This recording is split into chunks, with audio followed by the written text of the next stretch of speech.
রাজনৈতিক অঙ্গনে নতুন আলোচনার জন্ম দিয়েছে বাংলাদেশ জামায়াতে ইসলামীর সাম্প্রতিক ঘোষণা। দলটির কেন্দ্রীয় নেতারা জানিয়েছেন তাদের দীর্ঘদিনের ৫ দফা দাবি বাস্তবায়িত না হলে তারা শীঘ্রই রাজপথে নেমে কঠোর কর্মসূচি গ্রহণ করবে।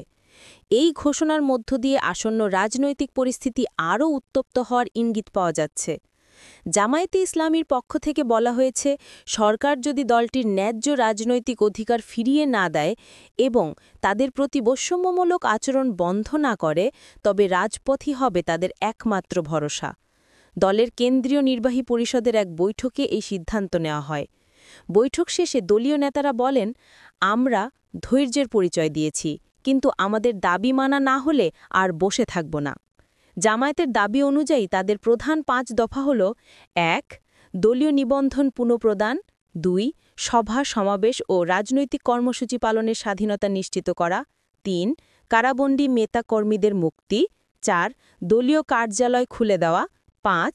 অবাধ ও সুষ্ঠু নির্বাচনের নিশ্চয়তা প্রদান। দলটির নেতারা অভিযোগ করেছেন যে বিগত ১ যুগ ধরে তাদের রাজনৈতিক কার্যক্রমে নানা রকম বাধা দেওয়া হচ্ছে।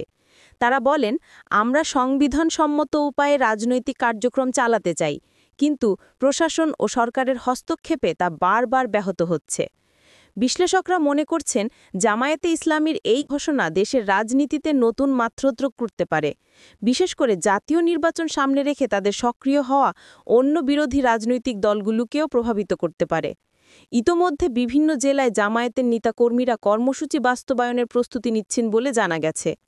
দলের এক শীর্ষ নেতা বলেন, আমরা শান্তিপূর্ণ কর্মসূচির পক্ষে, কিন্তু যদি আমাদের দাবি উপেক্ষা করা হয় তাহলে জনগণকে সঙ্গে নিয়ে রাজপথে নামতে বাধ্য হব।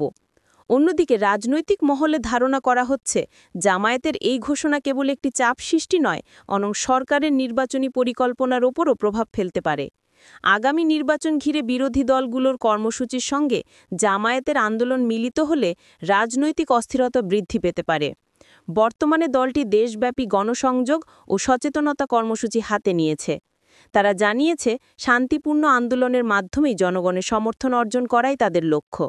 সব মিলিয়ে জামায়াতে ইসলামীর এই হঠাৎ রাজপথে নামার হুঁশিয়ারি বাংলাদেশের চলমান রাজনৈতিক পরিস্থিতিতে নতুন উত্তাপ যোগ করেছে। এখন দেখার বিষয়, সরকার ও প্রশাসন এই হুঁশিয়ারির প্রতি কিভাবে প্রতিক্রিয়া জানায়।